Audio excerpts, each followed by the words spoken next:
Well, I'm still on the road to being dingy with this channel. Trying to rebuild it is slow going.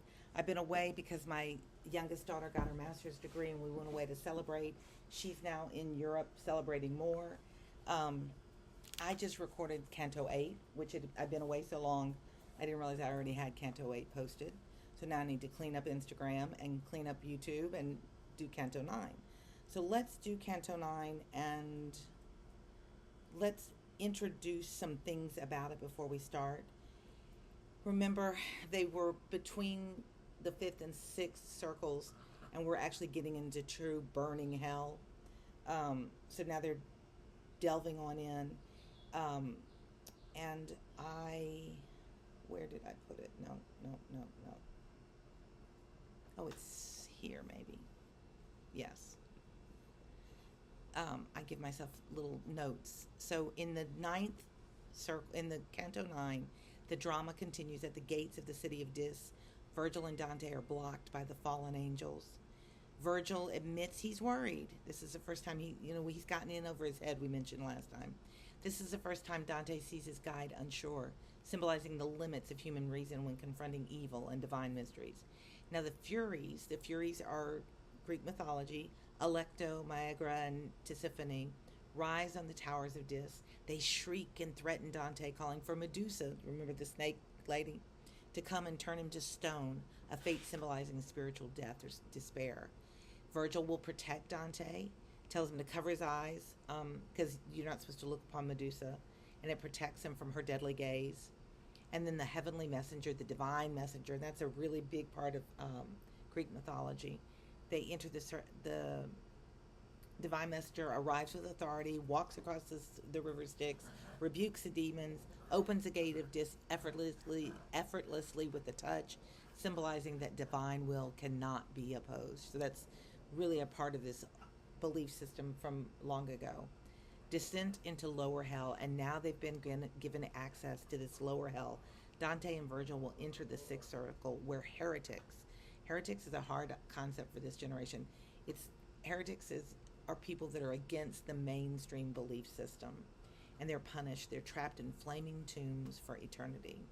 I'm going to post a vocabulary list below for those of you that want to dig a little bit deeper. I just encourage you to use Project Gutenberg or ChatGPT to bring you more in-depth understanding of the story itself.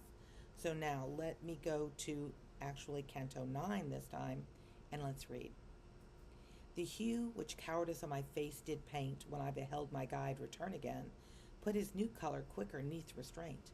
Like one who listens did he fixed remain, for far to penetrate the air like night and heavy mist, the eye was bent in vain. Yet surely we must vanquish in the fight.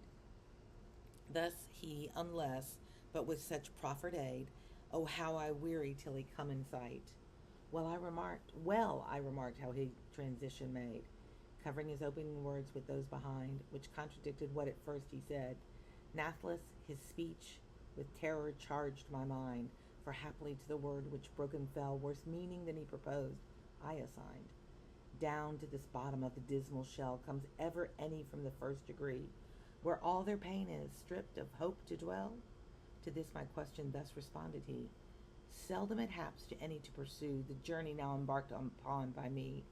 Yet, I ere this descended, it is true, beneath a spell of dire Erechthos laid. Who could the corpse with soul and form anew? Short while my flesh of me was empty made, when she required me to o'erpass that wall. From Judas's circle to abstract a shade, that is the deepest, darkest place of all. And furthest from the heaven which moves the skies, I know the way, fear not, that can befall. These fens from which vile exhilarations rise, the doleful city all around invest, which now we reach not save in angry wise, of more he spake not, in my mind doth rest. For with mine eyes my every thought had been fixed on the lofty tower with flaming crest, where in a moment and upright we were seen three hellish furies, all with blood defaced, and woman-like in members and in mien in behavior, and how they carried themselves. Hydras of brilliant Greek begirt their waist. Snakes and cerastes for their tresses grew, like Medusa, and these were round their dreadful temples braced. that they the drudges were, full well we knew, of her who is the queen of endless woes, and said to me, the fierce Erinny's view, herself upon the left Megaera shows, that is Alecto, weeping on the right, Tisiphone between. Here made he close, each with her nails her breast tore, and did smite herself with open palms. They're crazy. They screamed in tones so fierce I to the poet clove for fright. He's holding on to Virgil like, what the heck is going on? Medusa, come, that we may make him stone, all shouted as they downward gazed. Alack! Theseus escaped us when he ventured down. Keep thine eyes closed and turn to them thy back. This is the warning. Don't look upon her. For if the Gorgon chance to be displayed, and thou shouldst look, farewell the upward track. Thus spake the master, and himself he swayed me round about, turned me around, nor put he trust in mine, but put his own hands upon my eyelids laid. Because you're so curious, you want to look. O ye with judgment gifted to divine, look closely now, and mark what hidden lore lies neath the veil of thy mysterious line. Across the turbid waters came a roar and crash of sound, which big with fear arose, because of it fell trembling either shore. The fashion of it was as when there blows a blast by cross heats made to rage amain, which smites the forest and without repose. The shattered branches sweeps in hurricane, in clouds of dust, majestic onward flies, wild beasts and herdsmen driving o'er the plain.